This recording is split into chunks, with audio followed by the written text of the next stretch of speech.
Man, what a video. We covered a lot. We tested out the PTO Roller Pump, got that working just fine. And now I have broke to you our biggest announcement, and that is, of course, we have bought a...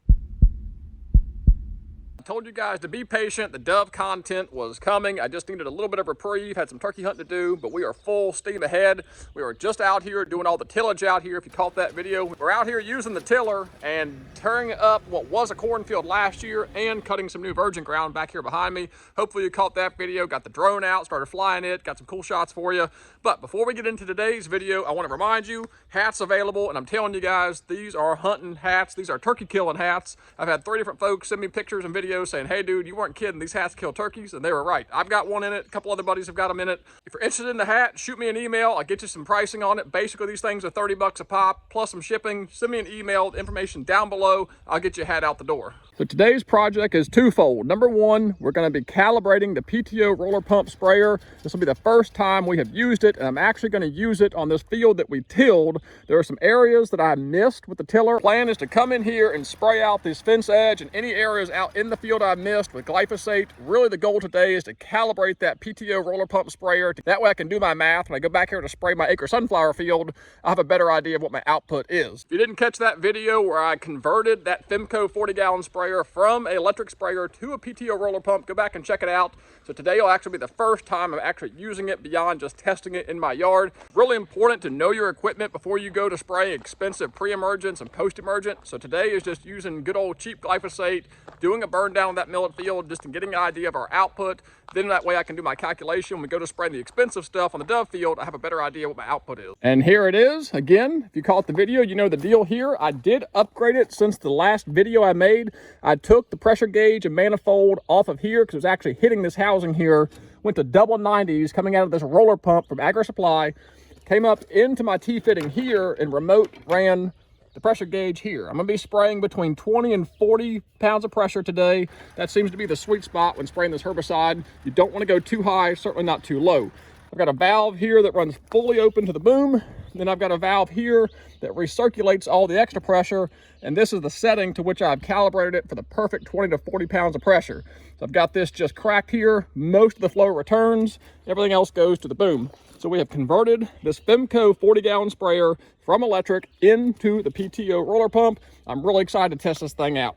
Now, I was pretty happy with this setup here. I actually just used the garden hoses that I had, and I used Quick Connect garden hose fittings for my intake down here using the existing drain hole. So that makes it a really quick attachment and detachment here, both the intake and the output side here that goes into the pressure gauge. Both of them have the Quick Connect disconnects here, and that makes it really nice for connecting it, disconnecting it. That way I just have 2 hoses in the roller pump. When it comes time to flush it and clean it, it's much simpler for storage. So we're gonna follow the non-crop use around farmstead weed control application rate. Again, this is just burning down spring regrowth weeds and what's going to be a millet field for dove farming. We don't need to really follow a specific crop rate, but more so just an initial burn down rate. So when you look at the label here, for perennial weeds, apply 2 to 5 quarts per acre. 5 quarts seems to be the max allowable usage pretty much for any crop. So I'm probably going to put about 2 quarts in here and 30 gallons.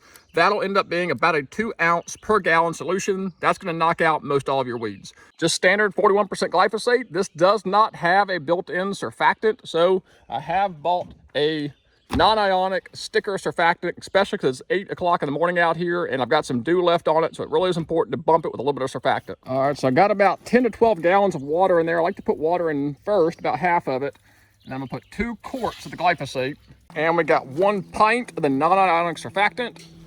Got 2 quarts of glyphosate. This is going to come out to be about a 2 ounce per gallon solution. I'm going to put a total of 30 gallons in here and see how that sprays across that 3/4 acre. Then it'll give me a better idea of exactly what my output is here.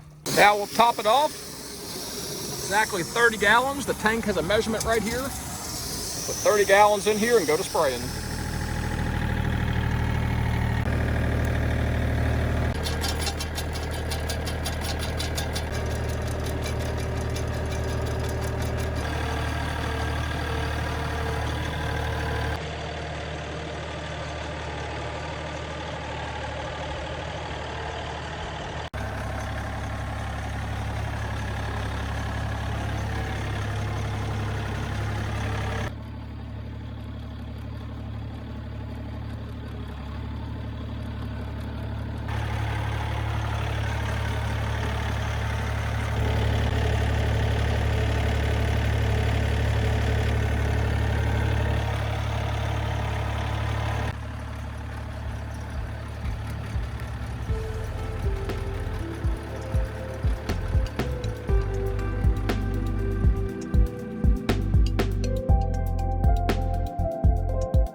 So that actually went really well, with the exception of my nozzles kept clogging. There's some kind of little black grit or junk in this tank that I'm gonna try and clean out of here. You can see the little specks down in there almost. Some little grit in there kept clogging up my nozzles, so I'd have to stop and clear them out constantly. So I'm gonna really clean this tank well.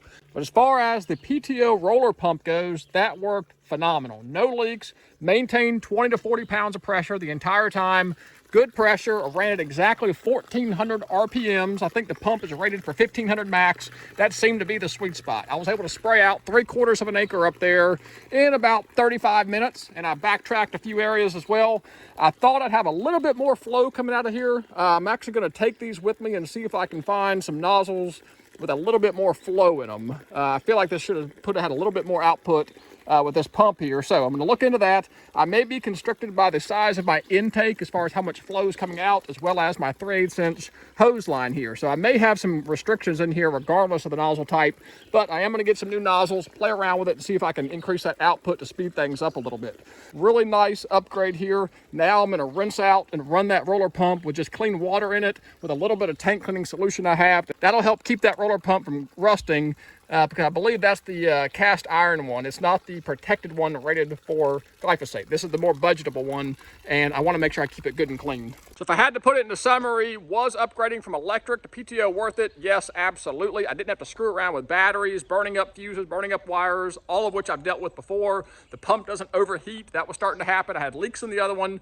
Overall, yes, I'm very happy I upgraded that from an electric sprayer to a PTO roller pump. Told you I had a little bit of a surprise. Well, the moment is upon us to reveal such, and I think you're gonna like this. Ask and you shall receive. We are officially in the row crop business. I finally bit the bullet. This has actually been in the works for a while now, so the people that dropped in the comments getting frustrated, it broke my heart to see that, because this was already purchased and bought at that time. We have got a 2-row coal planter here. Of course, it's got the planting hoppers in the back, and it's got fertilizer hoppers on the front. So it does both fertilizing and planting. The fellow I bought it from was awesome. He brought some gas station seeds and tested some larger corn plates, and sure enough, you spin the wheels, it was dropping the sunflowers just perfectly down in here into the furrow. So if you follow the channel for any time at all, you know this is a really big deal for us. We've been trying to make it work out here. Broadcast spreading, that works great. We just were never in clean rows, and that created problems when we came back in here to do post-emergent spraying. The fields just weren't clean, neat, and orderly. We have to use a handgun.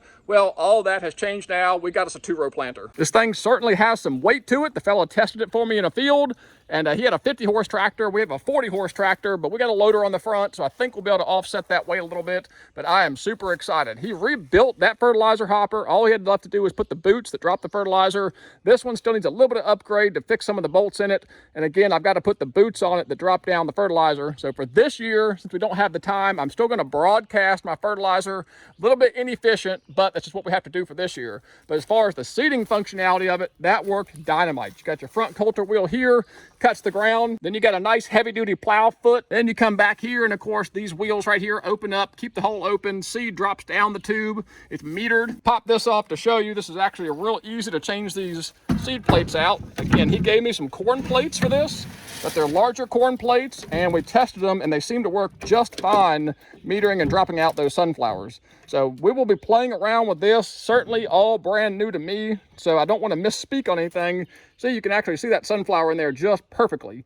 So it was doing a really good job picking up these sunflowers. My only concern is it's too tight. So I'm going to look for corn plates or sunflower plates that are spaced out a little bit more, because I think the way we're set up here now is going to plant these sunflowers pretty tight. So it'll be a learning year, to say the least, but I do know it was picking up sunflower seeds and dropping them in a hole, closing the hole up, and it looked really good when that guy tested it for me. Everything spun freely. It's under load now, so I can't show you, but of course this is the drive wheel, turns the sprockets, turns the chain, and sit here and turns this and meters that seed out just perfectly. You'll hear it clicking, dropping that seed down through the tunnel into the hole, then the back wheel closes it up. This middle drive wheel drives the fertilizer hoppers. All that spins freely. I just got to fix the fertilizer boots. It actually drops fertilizer, but I don't think I'll get that this year. He's got covers for all these, which I guess is a big deal. So I've got covers for all the hoppers. As is, I'm pretty sure I can plant sunflowers, corn, and sorghum with the plates he gave me, and soybeans. So I am super excited, to say the least. If you follow the channel, you know this is a big deal for us, upgrading to a 2-row planter to plant these sunflowers on rows. So there's going to be plenty of dove content coming for you guys. That's why you're here.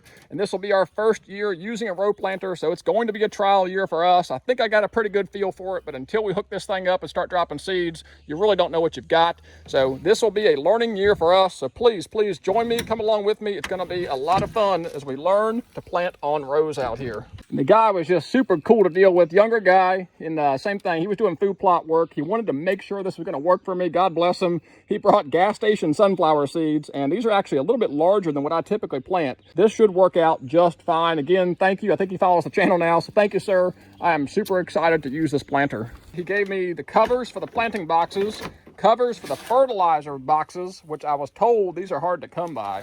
So that was a good deal there. People are going to ask, so I'll just be candid with you. I gave him $1,000 green cash for that 2-row planter, just like it sits. Extra seed plates here, bunch of seed plates. I've got brackets for fixing up that other fertilizer hopper, a full sticker kit, tons of stainless steel hardware, and then the drops for the fertilizer. So $1,000 even, 2-row planter, ready to go, bunch of extra seed plates, and the covers for all the hoppers. So I'm very pleased with that deal. Man, what a video. We covered a lot. We tested out the PTO Roller Pump, got that working just fine. We're gonna upgrade our nozzles, I think, for a little bit more output. And now I have broke to you our biggest announcement, and that is, of course, we have bought a 2-row planter for the sunflowers this year. So good times ahead. I really appreciate you guys joining me for this one, but until next time, God bless, take care.